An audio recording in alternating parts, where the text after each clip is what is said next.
Hey everyone, welcome to La Film Nation. My name is Nigel, I'm the host, and also the owner-operator of Stellar J Films here in Fukuoka. And William? Hey, I'm William. I'm a photographer and videographer in Fukuoka, Japan. And John? Hi, I'm John Beer. I'm a Hey, John. videographer and I run a YouTube channel. Hey, what's up? Good. Yeah, that's right, that's right. So tonight we're going to be looking at the A to Z to getting more clients and using social media and things like that. But we're going to just push that a little bit later, and we're going to do something called the gear table, and we're going to be focusing on one topic that one of us has a bit of a passion, a bit of a hotness for, and I think William is ready to jump all over on this one. So go ahead, William. Take the show on that one there. So to introduce this new topic of gear tips, we're going to talk to you about stuff that we found out or researched or came up with ourselves, you know. So one thing that Blackmagic pocket camera users dread a lot is battery. Ooh. You know, how to power your camera for many hours, because the camera the battery that's included, the Canon one, it lasts for about 40 minutes. So most people try to go either with a Sony battery or a V-mount battery. But V-mounts are very expensive, they are very heavy, and you need a V-mount plate, and you need to have rods, you need to make your rig very big.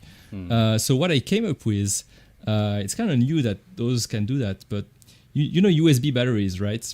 And so recently they've released like very, very big USB batteries, and they also have more power than they used to be. Usually it was around 15 watts and you would be able to power a cell phone, but it wouldn't be enough for a battery.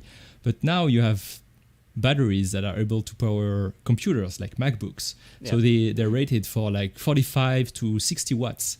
So I bought one such battery and I modified it to be able to mount it on my Blackmagic camera. Oh, okay. So there you go. So this is a big battery. It's still a little lighter and cheaper than a V-mount battery. It's about twice cheaper, half the price of a V-mount battery. Wow. And it has about the same amount of power. And what I did to make it durable, I wrapped it in kind of like carbon sheet, in PVC sheet. So it's very durable, like scratch resistant and everything. And on the bottom, I installed a PVC rubber pad. And so and on the top, I installed a Manfrotto plate. Nice. So what you can do is simply... How do you install that? Did you just glue it? So the plate is basically stuck. I just used epoxy glue. That's it. It's a permanent solution. Yeah. Permanent. So Nigel recommended me epoxy glue like about a year ago, and I just love it. It's just the best. So when you want epoxy glue. Epoxy glue. So when epoxy you want to epoxy comes from fishermen. So if it's usually a glue that we use in fishing rods to bind the guides, so they stay on the fishing rod. So it's a bit of a fishing hack. It's basically something that like Lou said, it binds. Like it's almost like a weld. Like that shit won't come off. It's impossible to take it off once it's set. Yeah. So it takes about like 12 to 24 hours for it to like completely set. So you shouldn't touch it too much for many hours, but once it's set, it's like done, right? So the idea is, instead of having the battery like on top of the rig, making it top heavy, I'm actually solving two problems in one. Like when on your camera, you usually install a Manfrotto plate, right, to be able to put it on tripod or whatever. But because of that plate, when you put it on the table, it kind of like tilts, like it doesn't stay properly. So that solves that problem too, because that basically makes a feet for my camera, a foot for my camera, right? Yeah. I can just put my camera in. Yeah. Exactly, right? Yeah. So I just put my camera in and I can just put my camera on the table. What did that battery cost you? What was the damage on that expensive battery over there? This battery plus including a charger for 60 watts, which is also quite expensive by itself. Okay. The total is Ichiman yen, which is about $80. So about $80 US. $80 for the whole solution. That's pretty good. What about the plates? While most V-mount batteries cost around $200, and to that you have to add the cost of a V-mount plate. Yeah. So this is just this. And then you have to buy, of course, a specific cable also. So this is a cable that tells the battery that it wants 12 volt or 9 volt. So that's also one new technology that battery introduced recently. Now there's a new USB norm which is called PD for power delivery. So now devices and batteries can communicate and ask each other how much voltage they want. So before that, USB was limited to 5 volts, but now you have batteries which are capable of giving 5, 9, or 12 volts to the device. And so because the Blackmagic doesn't know how to communicate with the battery, you need a cable that can do that. So in this cable right here, you have a little chip that says, "Oh, give me 9 volts." And so you have to buy a specific cable for each voltage you want. So this one is 9. You can get a 12 volt, and then you can have a cable that goes into your WAPU port on the side of your camera. So if you're a Blackmagic I might user, get that one. Yeah. That's a cool if you're a solution, Blackmagic user, grab a 12 volt cable that goes into the side of your camera, or a 9 volt that goes into your dummy battery, and that's it. And so this puppy will run me about probably 7 hours of recording. That's on a pretty huge. Blackmagic? On the Blackmagic, 7 on a hours. Blackmagic, 7 hours. Yeah. And how much is that going to cost you? It's like, sorry, I told you, like $80. Yeah, Well, that's crazy. Great. That's so cheap. Yeah, that's so cheap. Well, to the $80, you have to add the manphoto plate, I guess, which is about $10. And $10. and But if there you should want, be a disclaimer. There should be a have the disclaimer. roof, There's a yeah. disclaimer. I know he just kind of recently got it, so it really should be tested in. I will. I I will come back to you next time. I just Yeah. basically build it, and I tested it on the camera. The camera turns on. It works fine. Okay. But this is 26,000 milliamps hour. So it's basically 10 times more than a typical Canon battery. So I should expect that it's about 400 minutes, which is about 7 hours. But and I've seen people using those kinds and run for 7 hours. So yeah, that's Nice. I think I will definitely try this thing out. So powering up the Blackmagic externally has been a bit of an issue for me lately. And the route that I went was to use something called NPF, Sony NPF batteries. Yeah. And the problem with them is that they're designed to output, 7.4 volts? Yeah, 8.4. 8.4, yeah. Like max, max, or 8 max. Max. Yeah. So you need a plate that steps that up to 12 volts if you use the WAPU thing. And there is such a plate from Small Rig that I'm using right now. But the issue with that is that once you reach about 40% remaining capacity on the battery, it won't be able to sustain the voltage and the camera shuts down. Yeah. So exactly, it's really inefficient. Like I'll charge my batteries and then I always have to charge them after they're down to 40%. So I mean they're small and light, so I can switch them out. But basically you can't even drain the battery completely. No, you You're can't. not using the full power of the battery. Yeah, that's sad. Exactly. Yeah. So these two guys up above me, the two guys here, John and William, they're using Blackmagics, and it's a big battery hog beast. And I'm on the Lumix GH5S, which I get around an hour of battery life, and it's not bad. But I'm always switching batteries in the middle of an interview, 2 minutes beforehand, or all of a sudden something's going on. I'm like, hold on, guys, I got to get the battery. I got this little side bag. Yeah, you always have to make the choice, like, should I switch now, like when I have the time, or can I squeeze a little more? I'm fed up with it because I'm out there for 3-4 hours shooting and I'm going through 4 or 5 batteries, and in the cold, John, you know about the cold, what that does to batteries, right? Oh yeah. Right. So I've been personally looking at a Blackmagic. You guys know that I want to move to that camera system.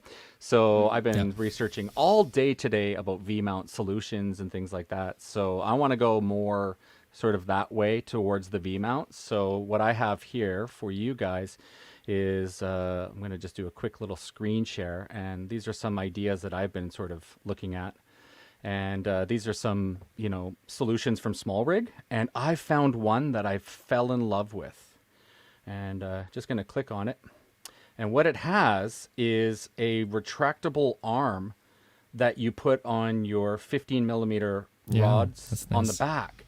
Now, here's where it gets interesting. You can rotate this little bad boy any configuration you want. So if you're more of a guy who wants to have his battery on the back, sort of vertical straight up, or maybe you want to have your battery flat because you're more of a, you want to keep that screen available. You know what I mean? You want to keep the Blackmagic screen. So I don't know. I like the concept idea of this, where you have the flexibility of being able to rotate the battery any way you want. Yeah, for sure. Yeah, and then it has, you know, the 12 volt, it's got the 8 volt USB, it has a lot of different solutions. So I'm kind of leaning towards this sort of way. So I don't know, what do you guys think? Is this a good idea? Or? Yeah, for sure. That's neat. That's neat. I think that's more of the pro way, right? That's the ideal, like the way you should go if you're pro and if you can spend the money. Yeah. But that makes your rig a little more bulky. And this is more of a cheap DIY and more compact kind of solution, I guess. But I want weight. I want weight to pull my rig down. Yeah, sure. So I can go for more of that handheld look, and more weight is better on my easy rig actually. So for me, weight is not an issue. So go ahead, John. So there's something more that we need to consider. Yeah, I'm just raising my hand. So like a good boy.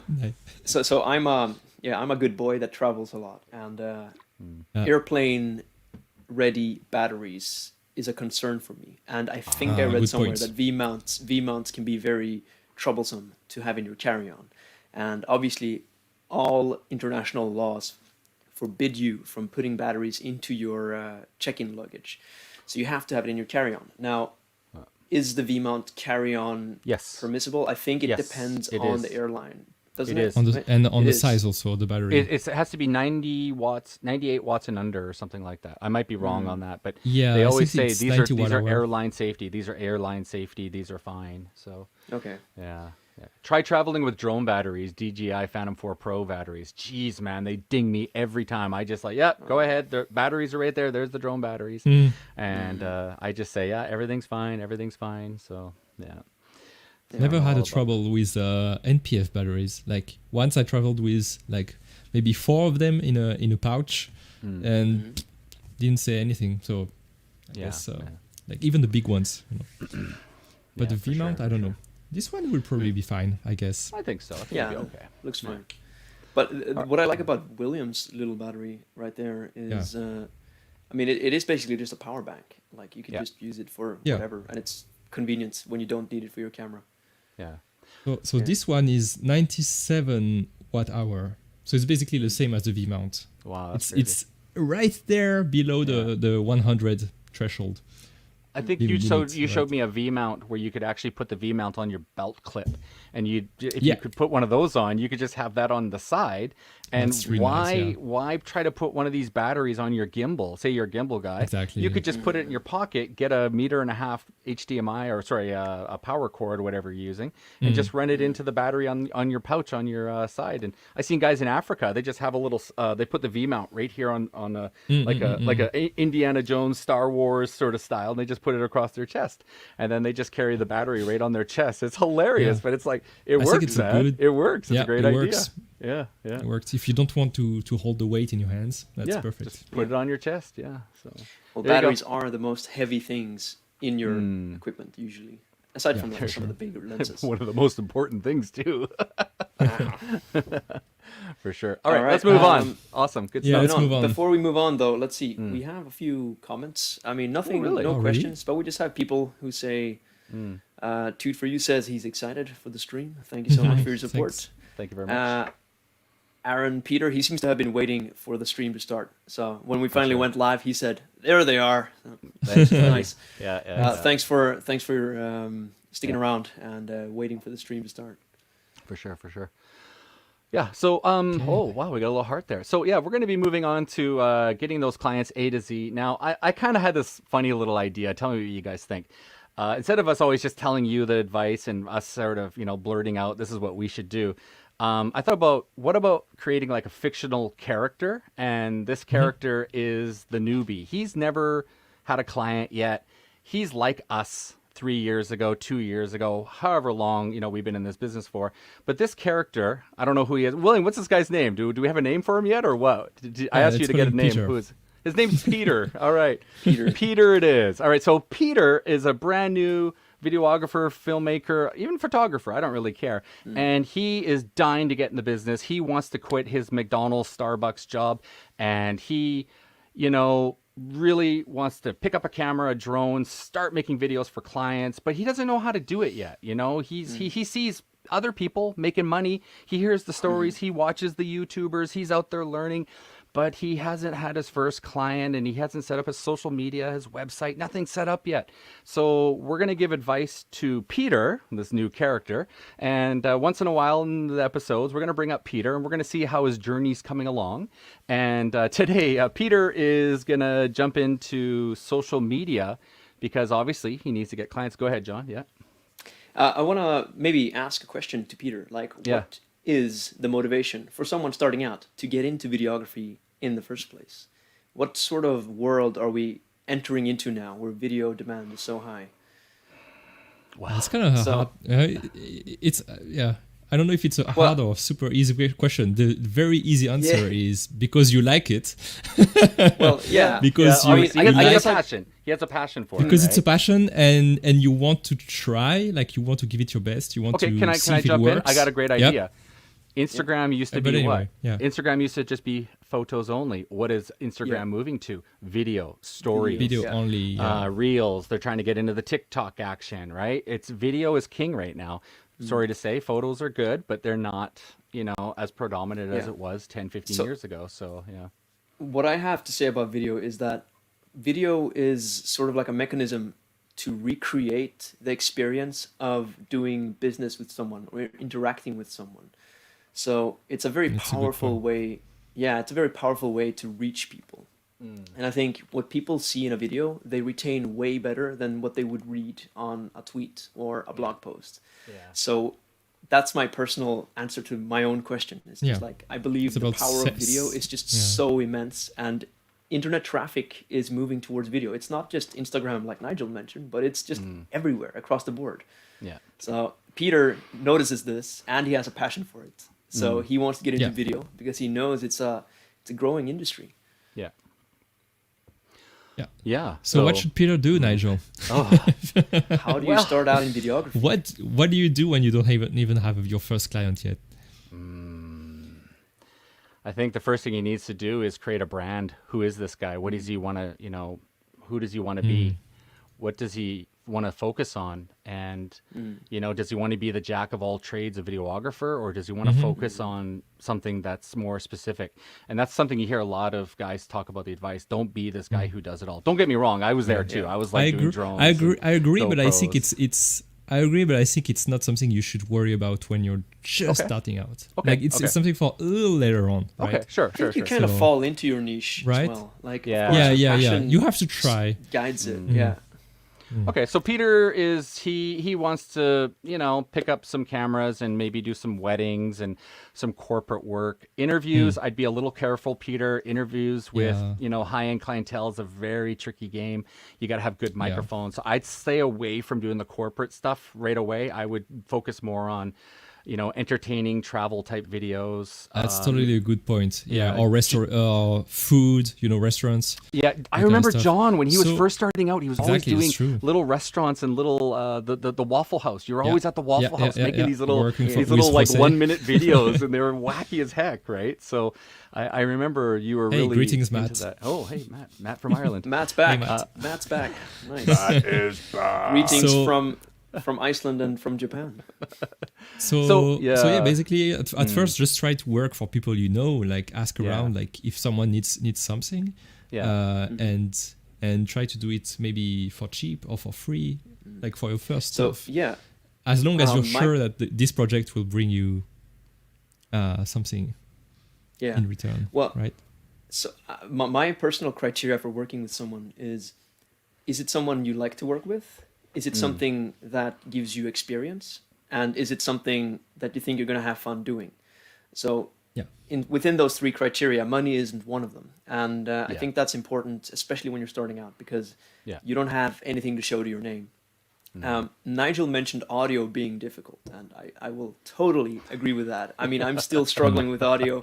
So what I've been doing a lot is filming for musicians, and they know how to mix their own audio. So that's I a don't great have to idea. worry about that at all. It's a great idea. So that's my personal advice to Peter.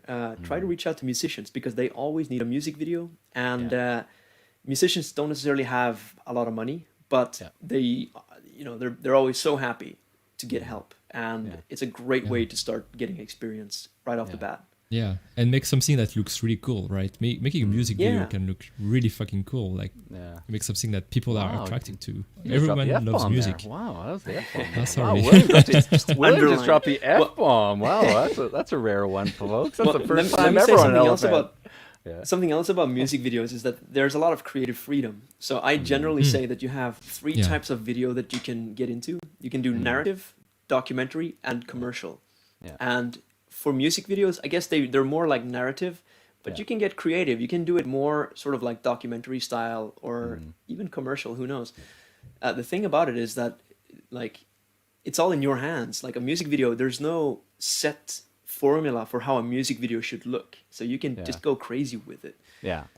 True, Yeah, I agree. And you learn to sometimes light in things up, yeah. like an interview, because you have Music to light videos are things. a in blast. history. They're a blast. They're a blast. Oh, we're all just freaking out here. We're all tweaking out. Yeah. We've seen a lot of times, like time and again, like music videos that push the boundaries of what you can do, like what you can tell, like what you can create. Like when stuff like Bad came, right? It was so long ago, but Michael Jackson's Bad. Like the guy makes a short film for his music video, like it was new, you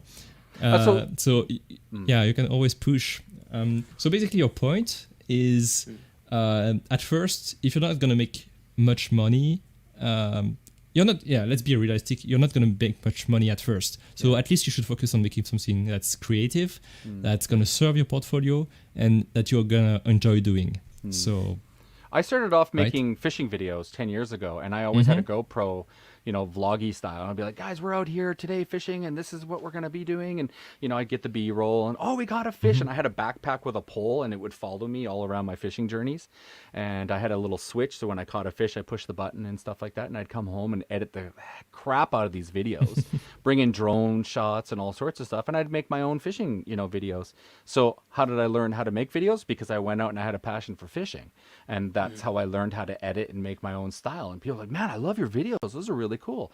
And that's kind of when people started to say, hey, would you be interested in working for me, right? So just create your own little fun videos, things like that. So yeah, I really like that point. And if I'm going to build upon it, I mean, being a YouTuber is something that people find to be attractive now. And the key to being a YouTuber is just making a documentary of yourself doing what you like. So you could be a woodworker, you could be a leather guy, you could be somebody who likes to talk about music lyrics, like whatever it is. But the key thing that connects everything is that you need to know how to make video and make it look nice. So just doing YouTube videos is a quick way to learn a lot. And that's my origin story. So I just wanted to make cool vlogs like Casey or Peter McKinnon, and that's sort of how I got sucked into it. So that's a great way to get started too. Obviously, there's zero money up front, and it's 100% passion driven. But you'll learn a lot. You'll learn a lot, and definitely if you aspire to get better, man, you got yourself a powerful catalyst for getting better. I think even John and I went out in a field once at 1 o'clock in the summer, and we filmed each other running out in the fields, and we made this hilarious video. With the guns. And it's just the stupidest thing you'll ever see. But we were like, in the next shot, John's running, right? And we had this huge idea, right? So, I mean, just go out there and film some stuff, man. You'll have some fun. And make Instagram stories, well, that's later on, but like get out there and just film every day, take your phone out and stuff. So, that's another good point. I mean, everybody's a content creator of some sorts now. Everybody's sharing stuff online. So it's a skill set that's very high in demand now. Yeah, for sure.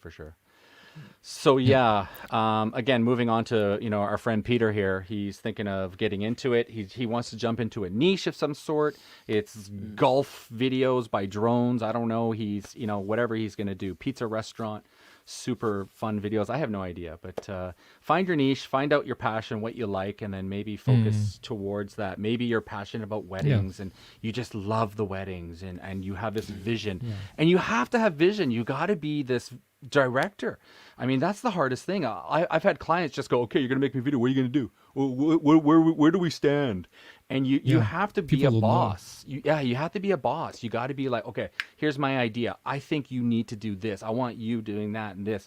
John, you've done those gym videos, and you were telling me like, I told him to do this, and he doesn't know what to do, right? He just lifts weights, right? But you have a vision, right? An idea. So be a director. There is a lot of directing, and be bossy. I've had personal trainers come up to me and go, you're the first guy who's ever told me what to do. And I'm like, well, yeah, you were just standing there like the whole time, like you were standing there like this. And I'm like, you weren't close to the customer. I'm like, go over there and pat him on the back and do something, right? But I just saw her 2 meters away from the customer, and I'm like, get in there, right? Be the boss, right? So she loved it. Yeah, exactly. So be a director when you're out there. Yeah. Yeah, tell people what to do. That's a good niche as well. Just fitness coaches. They're all basically freelancing, and they're offering a service. Yeah. And you need to sell them as a person. So that's a really good skill to have, to sell a person rather than a company or brand. Yeah. Educate yourself, obviously, learn how to make videos for gyms. For example, if you go into the gym niche, how are you going to create personal trainer videos? So you better be jumping on YouTube and punching in keywords, personal trainer videos, and just learning how to make videos and take those little just nuggets. Look at examples. Yeah, learn from examples, right? And good ones and bad ones too. Like look at very bad examples too and see why is it bad. Like try to actually learn from other people's mistakes. It's actually oftentimes better than looking at something amazing that someone like Peter McKinnon makes or Daniel Schiffer. You look at that and you're like, oh man, it looks so good. And you kind of like feel discouraged because it's too good. It's too unattainable, right? So look at very bad stuff too and learn from it. Like think like, oh, how could you make this better? Why does it look bad? And try to learn. That's like funny that. because I critique all the drone videos, and I destroy drone videos, and I'm like, I know you're such a bad mouth. I'm a bad mouth when it comes to drone footage, but it's because his camera setting on his gimbal was set to 100%, and when he pans up and down, it's 100%, and it snaps when it hits the top.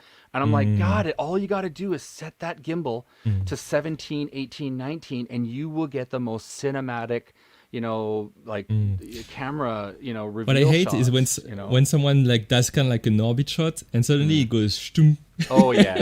Like it runs around and that's because the gain in the expo is set way too wrong. I got rubber bands on my sticks, so when I push to the right, it creates resistance on the sticks, and that's how I get super smooth shots, right? So you have kind of like a fake force return, like so that's right. So I'm a nerd, because I studied all this and like how to get cinematic footage. So what do? I go to YouTube and I spend hours and hours and hours and hours searching that stuff. So Nice. Okay, well let's move on then. Let's say then Peter got his few videos. He made a few videos for friends, for a restaurant, for a gym, whatever. Nice. And now what should he do? What's the next step? I think you just summarized a step really quickly. So he made videos for friends. We told that already. So yeah, okay. So yeah. So basically, reach out to your network, make videos for friends. Then you got to show off your stuff, man. You got to show off what you've done. Yeah, I agree. That's a great point, and I notice a lot of people don't do that. I mean, I don't. Me? No comment. I'm the opposite. Well, I mean, no, I try. I do it. I do it in like a vloggy way, I guess. I try to share images on my social media, which I've just started doing like 2 months ago. So it might look like I'm busy filming musicians and stuff, but it was from before. Well, okay, all right. It was Here we from go. before. One thing you can do is you can ask your clients, would you mind if I share the video on my personal social media? And most of them will say it's fine. That's what I've noticed. They don't mind if I do it. If I'm doing a video for Coca-Cola, that's different. I don't do videos for them. But most of my clients are like, yeah, go ahead, please do. And I take those and I put them on my social media so people see the work I do. And I'm not afraid to show what I do. Well, there's one video, but but for the most part, I pretty much show people, and I ask people, do I have permission to show it off? So, like John said, show off your work if you can. So, yeah, and we have a comment. Oh, sorry. Yeah, you can finish your. Yeah. Go ahead. Let's. Matt has a suggestion as well. He says that Darius Britt says that about 50-50 learning, 50% of your time researching on YouTube, and then 50% going out and putting it into practice.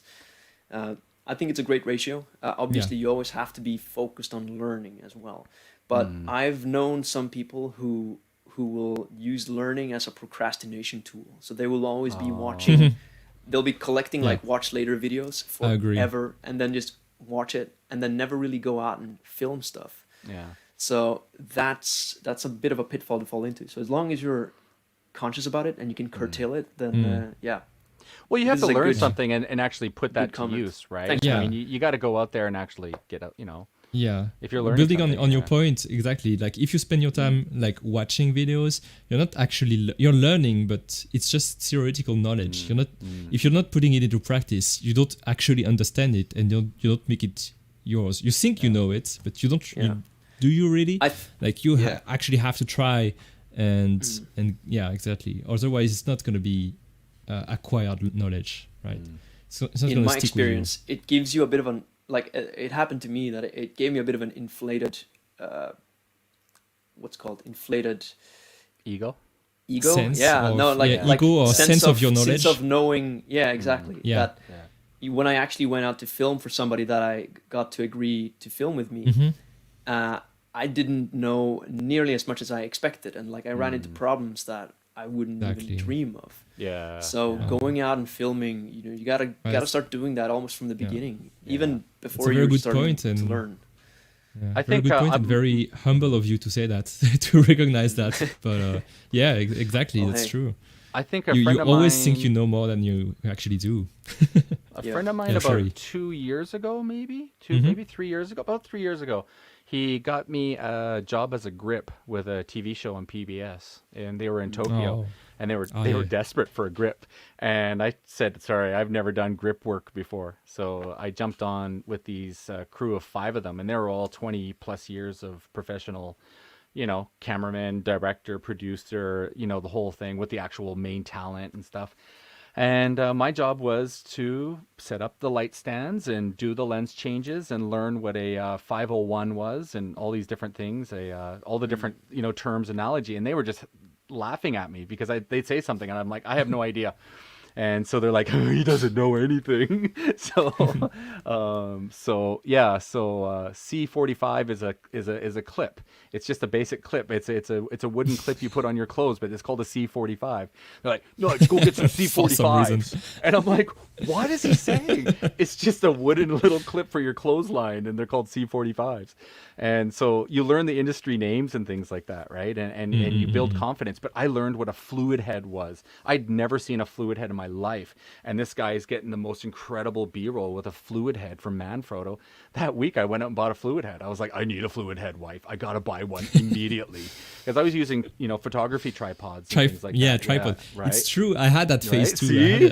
When I didn't know what a video. Is there such a thing as a video tripod? Why do we need a special tripod for videos? I was like, right. What? That's right. Yeah. So it's totally different. You once you sit around with pros and you learn from these guys, man. Oh my God, you learn diffusion. You learn all about these techniques and stuff. They're like, Nigel, that light over there, get up there. And I'm on a ladder. There's putting the paper on the lights and things like that. And now when I look at things, I'm doing the same thing. I'm looking around. Should we diffuse that? Should we put something over there? Okay, we got the C4. All these things. So you have to work with professionals to make yourself more professional down the road. So the lesson here is don't overthink don't overestimate your capabilities and what you learned. You always have to put into practice, and you're always learning. And also you should not be you should take advice when it's given to you, and don't get cocky or or don't think you know better, right? Exactly. Especially when you're beginning. That's why I hang out with these two guys, because that's how I Yeah, we're all better than the other when it comes to a specific thing. We all have like our own kind of like thing that we know better than the other, and we all kind of like learn from each other for different. I remember the one time stuff. I went to your studio and where you and I were going to do a video together, William. We were going to do a video, and I went to your studio and I was like, "Yeah, the lighting's good. What about just putting like a cool blue light over here?" I think I suggested adding a blue light in the background somewhere. And it just worked. Like we just threw this blue light. Yeah, we added the light in the middle, like above us, right? Like a highlight. Right. Yeah, it was pretty good. By the way, when I say so, that's Japanese. It's a Japanese thing. I'm saying yes in English, basically. So us foreigners, we've been here for too long. We tend to say so all the time. I almost forget it's not English. That's right. But long story short, I mean, William. William's a master of lighting. He's like he can light any situation. He's a professional photographer. But I go to William's studio and I just have a little idea. I'm like, William, what about a blue little light? I think that could really pop it. And he oh man, that's great. And it worked. Right? So we help each other out. We complement each other, I believe. Yeah. So yeah. I always learn from you also about drone stuff. Even though I don't do drones, but I like to learn about it. It's cool. Yeah, for sure. And audio also. You're good with audio. Yeah, I've gotten better. I'm nowhere an expert, but it's an ongoing game, that freaking audio. I hate audio with a passion. So I love it, but I hate it. That's also part of this whole LFN or the Film Nation podcast that we're doing. I mean, we are learning. We're sharing our journey with you guys as much as exactly. You guys are learning from us. Yeah. So exactly. I mean, we also don't pretend to be experts in anything. Yeah. Let's be clear. We're just sharing what we're learning as we're learning it. Yeah. Last week, William's audio was just screaming, and he put some software on there, and he every time I put the headphones on, is screaming, and he's figuring out how to adjust his audio levels and things. Yeah. And now he's got some custom software, and he called me up and said, "Nigel, I got it working, and we had a test." I'm like, "Dude, your audio is phenomenal." And if you guys compare last week to this week, you'll probably see William's got a lot more gain inside there. He's got more of a monotone. It's more of a chesty kind of sound, and he just figured out it's better, way right? to. Thanks. Oh, it's way more podcasty. Yeah. It's way more podcasty. So. But I think I still got the ultimate podcast voice over here. Yeah, for sure. Yeah, Nigel I need you guys to help me out to set up for the YouTube videos that I do. All right, so we got Peter. Peter is finally moving along there. He's hopefully he's got a first couple of jobs that he's got there. A good point that I think we've all heard this term before, and make better work and always over deliver. So do not do a piss ass job. It's a $500 job for some doctor's office, and they're only giving you $500, $300. I did $300 jobs all the time. That was my like $300 English school all the time. Oh, is $300 okay? And they're like, yes. I'm like, yay! And I would try to do the best goddamn job I could do for that $300 price tag. So it's easy to feel unmotivated when the price is low like that. Like I would like $300. I'm like, for a video job, it's like, damn it. But it's true. Like if you do a goddamn good job, like people are gonna recommend you next, and also think about making it for your portfolio. Like if you think that you can. If you think that it's going to be good enough that you can put it on your portfolio and attract more clients with it, don't over-deliver for your clients only, but over-deliver for yourself. Yeah. To be I heard this quote the other day. Right. Aesthetics are ethics. So always aim for aesthetics. Aesthetics are pleasing, yes. Are pleasing, yes. Yeah. So, have your ethics on... covered, and always aim for delivering very aesthetic videos. So polish it and get more refined, get better and better, and you learn too. Like put it this way, guys, we're getting paid to make videos, right? Yeah, someone's willing to throw some money at you. They trust you in their business, and they're like, hey, make my company look cool. And I mean, that's a huge privilege. They obviously saw something in you that they thought would be good for them. And that's so cool that they trust you. You know, you got a camera in your hand and you're representing that business.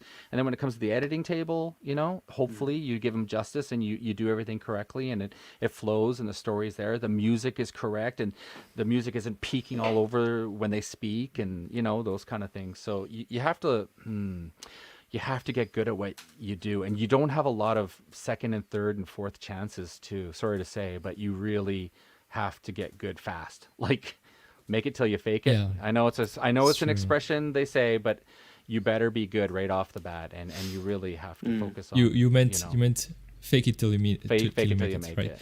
Yeah. Yeah. And I don't like Guys. that term. I don't like it. But, Yeah. It's you have to take that term with a grain of salt, right? Yeah.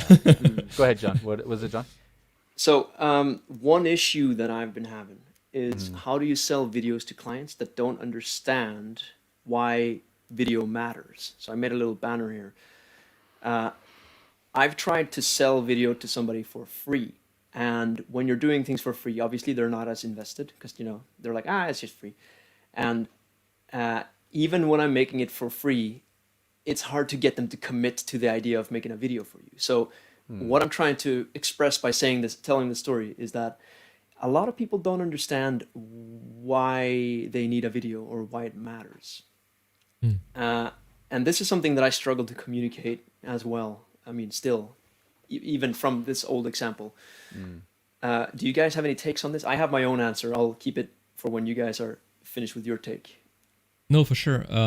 Well, I think it kind of answers itself. Well, I know, like at the beginning, I said you should do work for free for some people when you're just starting.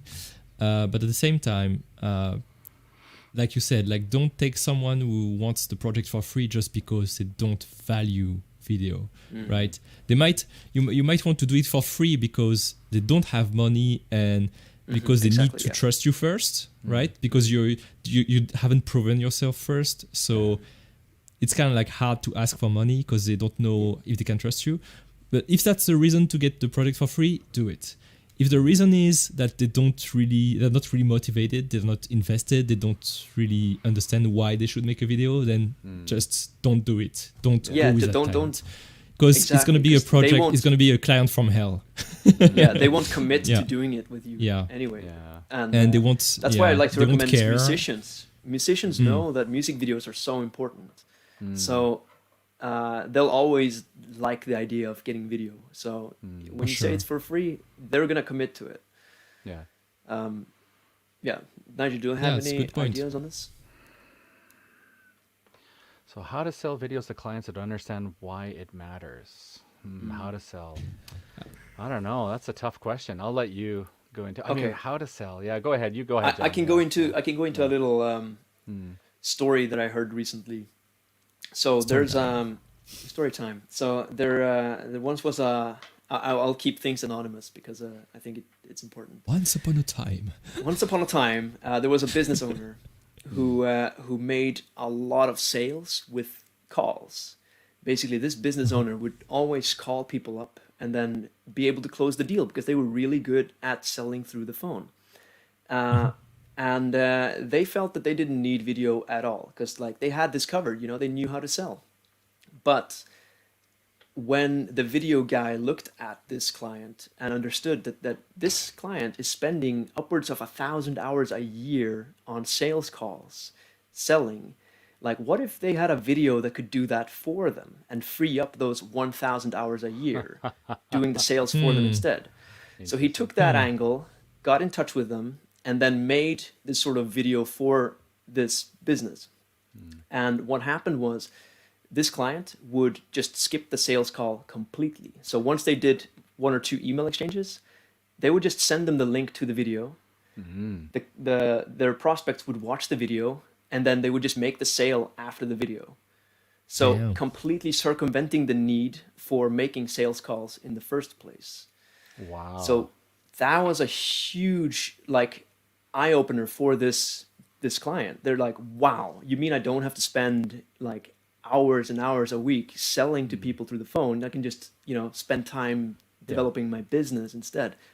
So I think one angle to sell video or sell the idea that video matters is that this is sort of like a marketing machine that does your job for you 24/7 when you're sleeping.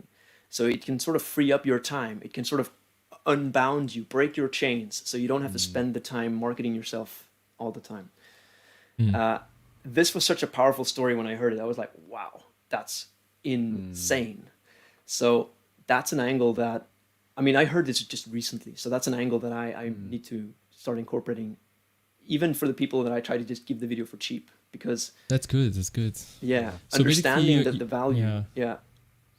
So how you would use it is you would go to the client, and if he tells you, yeah, but I don't really need a video, you would say, like, let me I ask already you get this. enough business. Yeah, exactly. Let me ask you this: how much time do you spend every day or every week trying to get clients, calling, sending emails, keeping your client list up to date? How much time do you actually spend by you doing it every week? Yeah. And if you make them realize how much time they waste on that, they might realize like how much money they can save, or and so spending maybe a third or a fifth of that amount of money just to pay you to make a video might be a great deal. Yeah.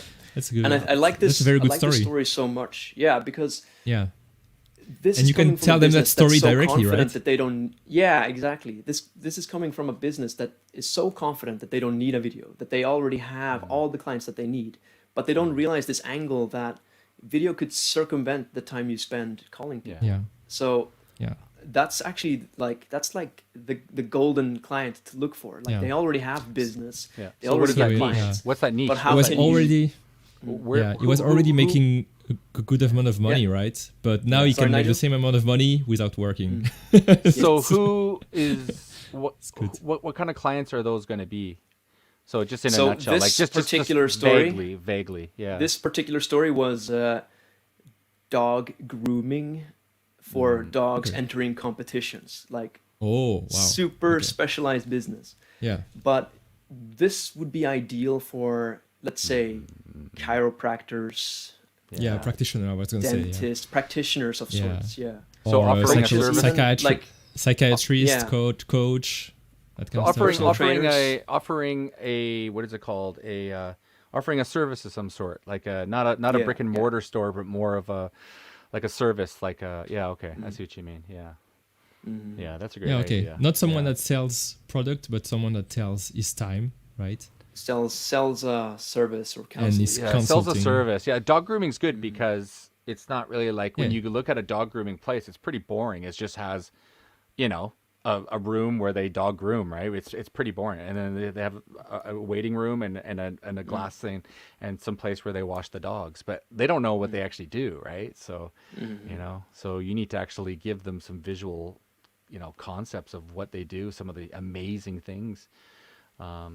You could just take photos and make them into a great montage. That would be fine. All these wonderful photos that they've done over the past year, right? Just put this great story together of all these, award-winning dog grooming awards that they've won, right? And then a great interview with the head lady, and just she talks about all the competition. Yeah, the amazing interview, and some of the slow motion cuts of the hair, and the dog just doing one of those and things, So yeah, there's great possibility to make videos for that kind of clientele for sure.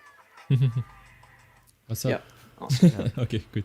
Don't worry about it. I guess we can look at comments here. We have one from Matt. I think he's referring to the previous question about how to sell to people who don't know that they need video. He says that so many people don't realize the amount of work that goes into making a video, and especially what's involved in making a 45-second slick promo video. So, good point. yeah, I mean, if you find someone that just wants the video because it's free, then you need to get away from them immediately. Yeah. Can I jump They in? need to be invested. Yeah, Matt, go just ahead. really quick one. It's pretty simple. I have a website. I have a form. They fill out the form, and I ask all of those questions. Do we need a talent? Do we need subtitles? Do we need translations? How many days? Locations? And I what's it called? What's the right word again? I pre-check. I find out what the customer wants beforehand. So before I even talk about prices and yada yada yada, I say I think you're answering Aaron's question right now. Okay. Yeah, it's a very good question right now. Yeah. So Aaron is asking, if you find a niche, it would be good to find the pain points for your target audience. Learn about all of them and where the issues are, for your clients, right? What's restricting your client from making money and gathering their customers, and what can you help them with? You got to be careful. You got to be careful, man. Like jumping into this place, it's like you're going to jump in with your head cut off right off the bat, and all of a sudden subtitles need to be done and translations, and then the talent here, and then the locations are all over the place. And before you know it, you're going to be way over budget, and you're going to be focusing all your time and effort on this, 45-second video. And it's happened to me. And so I created this form, and they fill it out, and then I know, and then I give the quotation, and then I get the email back, and then it's yes or no at that point. So, so yeah. And so he says you also have to be kind of a marketer, right? That's true. Like, especially when you work with small clients, they probably some of them have never had any business to do with either a graphic designer or photographer or videographer. They don't know anything about marketing. So you need some marketing skills, some marketing knowledge and sales knowledge. And you need to explain to them how... I totally agree with Aaron. You need to understand, sorry. You need to understand your client's target and how to help them reach their own target. Yeah. I think, how I would summarize Aaron's point, I hope I summarize it correct, is that you shouldn't view yourself as just a video guy. You should view yourself as the advisor. Because when you're just a video guy, you're waiting for other people who need video to come to you. But as the advisor, your job is to look at businesses and figure out how video could help them and solve their pain points. So you see something that the business does not see. The business, most of the clients that you're going to work with, they don't know that video is going to help them. So you have to identify how video can help him, and then you take that advisor approach and you sort of offer this, I guess, free consultation, and then you can end the sales call with like, hey, does this sound like a good plan to you? Would you like me to help you out with it? Okay. Well, here's my price for helping you out. Exactly. Well, I mean, are we cameramen, or are we actually, videographer and editors and marketers all at the same time? Like, what the hell are we? What are we? We're like a hybrid almost. Because I've seen these PBS cameramen, and what does he do? He picks up the camera, he puts it over his shoulder. Director tells him what to take the shot. He puts the camera down at the end of the day, and 6 o'clock he clocks out, and he never sees that footage again. And he just hands that footage over, and it's done. He'll never see it again unless it's on PBS. That's the whole point, right? So, that's the difference between working as a freelancer by yourself or working for a big company that has, or big production, right? That has all the jobs segmented, like very specifics, like very specialized, right? So you have like one cameraman, one editor, one salesman, one marketing team, but you're actually doing you have to do all those jobs by yourself when you're a freelancer. But I think it makes us unique because we see these amazing shots, and then when we go to the editing room, we're like, I remember that great shot I took. It was a real cool moment where, the dog went like this, and only you are the one who took that shot. You bet, Aaron. And and we took that shot, and we know when it's the right time to throw it into the edit, right? So that's why I like doing both. I don't. For sure. One thing I would like to say too, and this is a big one, take the money that you get and try to reinvest into your business. If you want the clients to take you seriously, you have to put more money into, your camera gear, get better, educate yourself. And our friend Peter there got his first job. He just got his first $300-400. And hopefully he's going to take that and maybe get some SD cards and upgrade his SD, because now he can write a higher bit rate on the SD. Maybe he had a cheap little SD and he could only write 100 to 150 megabytes, but now he's got $300.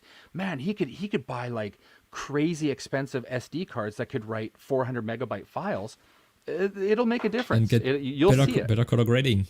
Better color grading. It's so simple. It's just a $200 upgrade, but an SD card can make a massive difference, especially if you have a GH5, for example. So reinvest. Good lenses. Oh yeah. Oh hey, that's next week. What should we do, guys? I feel like we still have a lot of points that we didn't talk about, but we're reaching like 1 hour already. Maybe we should do a part 2. Yeah, part 2 of get those clients. Yeah, because we still have a lot of talking points, I think. Sure. I mean, no? Well, what does the people want to do? Do the people want us to go home? More discussion on this topic. Yeah, or do what? Do the people want us to go, and do they want us to continue? I don't know. I don't know if we should. Well, we could continue and do a 1 hour 30 episodes. But the megathon. Well, we could do like part 2 because I had a couple. No, but I think it's very good for us to. Okay. Yeah. I will have to go in 20 minutes tops, but okay. for the next 20 minutes, maybe just I love this topic, and I'm learning a lot myself as well, hearing your different perspectives and this angle that we've gotten into. That you're not just the camera guy; you're like everything that runs the business, especially the advisor, the person that advises. You like Aaron said, you're a business coach. Basically, you're a business coach, and you know how video can help someone. So I love that angle so much. That's true. So yeah, I know. Happens all the time. Just as an example of that, some client I work with a lot. Recently, I saw an Instagram post. They made like a story or whatever, where there was a cameraman. They had a guy with a gimbal taking videos for them, and I was like, oh, okay, they went with someone else that time, and I was kind of a little bit disappointed. And then 1 week after that, I get a call from them, and they call me and they're like, "Oh, can you come on that job?" And I'm like, "Oh, okay." And then they show me what they shot last time, and basically they didn't say anything, but I understood that they were probably not happy with that guy. Yeah. And they called me back, so that was a good feeling. The footage itself was probably not so bad, but he was probably just a camera guy. Yeah. Whereas I was always providing so much value, like trying to give them advice on the business and give them video ideas and all that stuff. So that showed me that it pays to do a little more and over deliver and not just. I like shoot that. Nice I like scenes. that. What you said, just a camera guy. I think actually what happens is when you pitch yourself as just a camera guy, you're just like every other camera guy. So they will just go for the lowest price, right? So Exactly. that's the problem of pitching yourself as that, because like it's like selling a hammer. Like here's a hammer and here's another hammer. This one costs more, but this one hammers nails as well. Which one will you pick? You pick the cheapest one. So you can't just pitch yourself as a camera guy. You have to be that business coach angle that we got into. Yeah. So it's very, very good point. You would definitely want to focus a lot because you are going to be this camera guy. Oh, sorry, you're going to be marketing and you're going to be doing videos. All right, Aaron, thanks for coming by tonight, buddy. Thanks for coming by. We hope to see you man. next week. Thanks, man. You really gave us some good points. Yeah, no, it's awesome. He's awesome. He's been on 2 weeks in a row now. He's him and I are actually working on a project, so it's been really fun. Oh, what a guy. Yeah, he's cool. Nice. So basically, you're gonna have to really focus on your editing also. So learn the software that you're using, whether or not it's DaVinci, Final Cut, Premiere Pro, and really learn how to edit the footage and get good at it. So that's a whole different ballgame, I know. But I'm just saying, like, editing is king, and you have to become a great editor fast. Yeah. So focus on that. So. Well, okay. So I mean, now you're branching into a different skill that falls into our, ultimate camera business coach guy.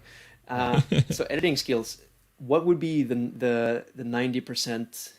Oh, sorry, the 80% of editing. Like if you had to get someone so let's talk about this fictional character again, this Peter character. He's getting into editing. What are the essential things you need to know as an editor, and to get really good, really fast? I'm gonna cite you, Nigel. The first thing you need to if you don't know what you're doing and where you're going, just follow simple recipes like the wide, medium, close up, kind of like rhythm. So use a wide, use a medium, use a close up to describe the action. Context, action, reaction, maybe reaction shot of a face doing the thing. Yeah. So follow Always that film recipe. somebody doing an action. So if they're doing the dog grooming business and she's combing it, get her face and then pan down, and then comb up. That's a close up. Yeah. Get that mid shot. Now get that mid shot, right? And then all of a sudden you get the super wide. Now you've got 3-4 shots of her combing and cutting the dog's, trimming and stuff like that. So you're a master of this. This is what you've been doing for most of your travel films as well. You're filming for businesses that want to show off local talent, right? Or I don't know what to call it specifically. Craftsmanship. Yeah, craftsmen. Local craftsmen. Yeah. So you filmed a lot of craftspeople. Yeah, and I really started watching these YouTubers, and they were like, make sure you film the action, but show the person doing the action. And I started to like, okay, I got my camera, my easy rig. One guy was shaving the drum, like the big massive drum, and I was like, oh, okay, what do I do?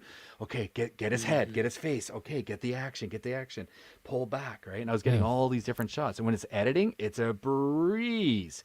But if I was shooting everything wide in this huge wide lens, I would have had no shots to choose in the edit. What if I was this guy who just everything was tight?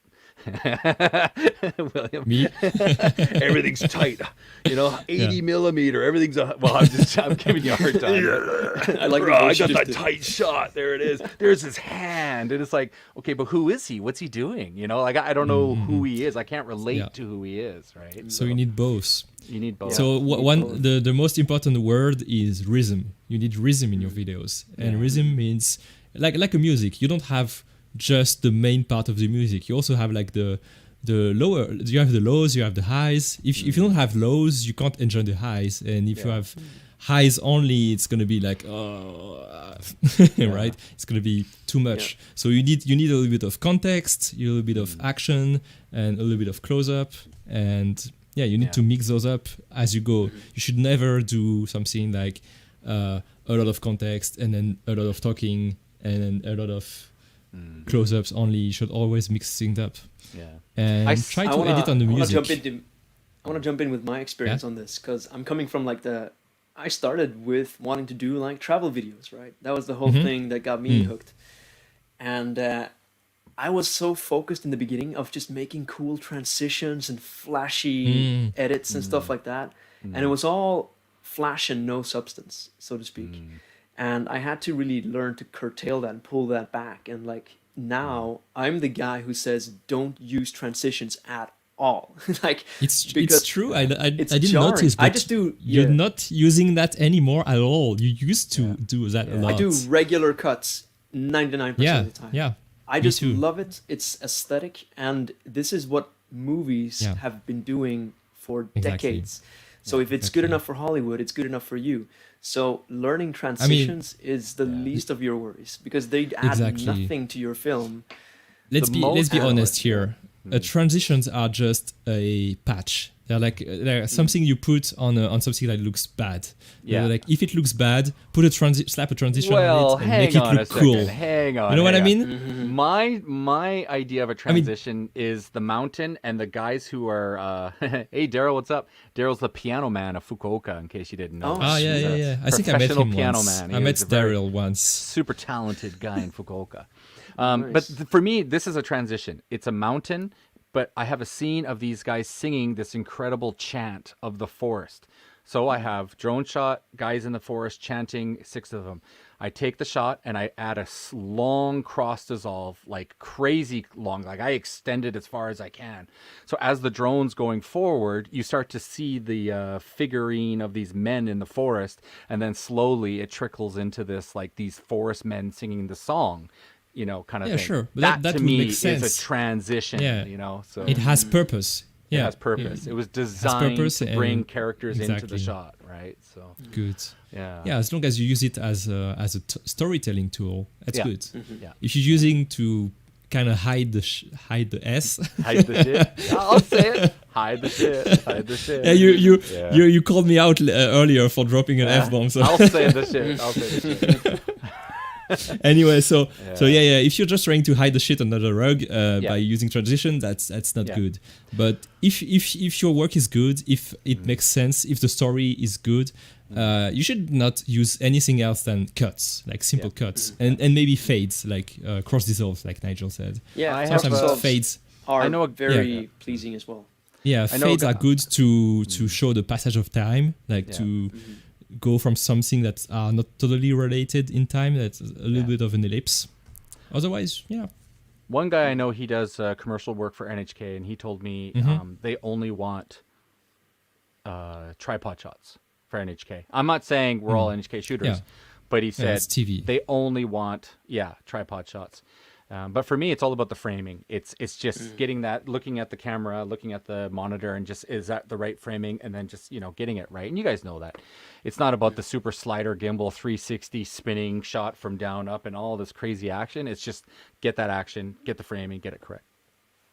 And that's the one you want in the edit. And I find, you know what? Half the times I don't even use the gimbal shot. I don't even use the crazy moving around shot. I'm just using the perfectly held shot that's just telling the action of what he's doing. So 80% of the time I'm just using those. So Matt's got another good one. Matt's the man. What does he say? Bring it on, boys. Show Matt. Show what he said there. Sorry, yeah, I'll put it on. Oh, sorry. Everybody's clicking it. Everyone's mad. I'll read Matt's comment. It's all about story. We sometimes forget that when in the edit, what are we trying to say to move the story forward, as long as it has that purpose? We need T-shirts for Matt. I'm gonna get Matt T-shirts and just like Matt comments, Matt quotes. I just want to shout out to Matt. He's been one of the YouTubers that I engage with on my YouTube. Oh, okay. And he's a filmmaker from Ireland, and he's very narrative focused, and he's made some cool videos as well. So definitely go check him out if you have maybe we should invite him on the podcast someday. Yeah. Let's bring we Matt would love on. to. We'd love to have guests on the podcast. But we need to check Matt's mic first. I need to check his microphone, make sure he's got it. So you have to pass the test. The audio. Matt, go ahead, Matt. There's a criteria, like. We should have stickers like Nigel approved. I'll have that on all my audio equipment. Nigel approved. Yeah, you used to have THX, THX labeled. Now it's Nigel. Nig. Bro. It says Nig.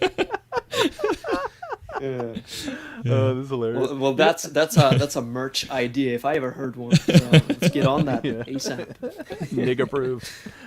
I would love to have like a little picture of your face too, with like a thumbs up, like. I would love to have merch, actually. I really want to do merch, actually, because I've got my own company logo, and I looked into doing it. But anyways, that's a whole different story. But if you are if you are our character you're talking about, merch is not a bad idea, actually. I think it's really cool because if you get merch, you look professional. Number 2, you have your branding on you. And number 3, you got your website URL in the back. How cool is that? You're a walking billboard. Don't put it on your car because your car will get ripped off into, and they'll know you're a filming company. But it's okay to have it on your hat and your jacket, right? So I have a photographer friend who has his logo on his lens hood. It's like right on the top of this lens hood. He has a big sticker with his name, and it looks really cool. Oh, I gotta do that. It's kind of like a graffiti kind of logo with his name. That's cool. It looks freaking dope. Well, let's do that as an episode one day. How to get your own merch. I think that's a great episode. Yeah. That would be really. I definitely have to do that. I want to do that. I want to get a branded T-shirt with my brand. Go ahead, John. This is a great chance for me to pitch in because I have a friend here in Iceland. You do have that. Shout out to desa.is. This guy is a very passionate sort of vinyl printing merch guy. And of course he's based in Iceland, but he does a really good job. And if I help him get customers, he'll give me a commission. So I don't know how the international rates are, but if you guys want some like really high quality stuff made and you don't mind paying a little extra premium, I don't know the shipping price, like I said, but this guy makes really good stuff. Oh, that's cool. We can have him make anything. Awesome. That'd be really cool. Awesome. So if you need like a hat to wear on the podcast, for example, Nigel, Well, I keep wearing the Toronto Blue Jays, but I've had people literally walk up to me and go, "Man, I cannot believe you have a Blue Jays hat on." So, in Japan, these are very rare to see the Blue Jay hats, and that's my company is Stellar J Films, which is actually not a Blue Jay; it's actually called a Stellar J. So, in case you didn't know that. So. All right, so I think that's a great segue to end the show. I think that was really fun. Ending it on the merch idea, I think that was really cool. I think next week I don't know, or maybe we're going to jump back into this again. Probably do a part 2, yeah. We still have a lot of stuff to discuss. Yeah, there's a lot of stuff to hit on this. So, and we'll do a new gear tips and tricks. That's right. Probably. Hopefully I don't go too OCD on learning batteries like I did today. I spent 8 hours on batteries anyways. So, yeah. Yeah. Okay, right. Good. Cool. Good Awesome. Stuff. Good show. Good stuff. Good stuff. Yeah, Good stuff. huge episode. Yeah. Thank you guys so much for commenting, for engaging. It's so much fun. And honestly, we go into this and you guys are the directors as much as we are. So thank you for commenting and helping us steer the show, because it's just so much fun for us to do it. Yeah, and those rewatchers who are watching it again for the, after this live broadcast is finished, if you guys have any questions, write them down and we will do our very best to answer them. Yeah. And hopefully our community will also answer those questions from the rewatchers. So don't be afraid if you're watching this 6 months from now and we're super famous. Yeah. Not. All right, guys. Awesome. All right. Thanks for watching. This has been another fantastic video from Elefan. And if you can, check us out on social media. Give us a like. It keeps things real here. And as always, peace. Take care, guys. Have a good one.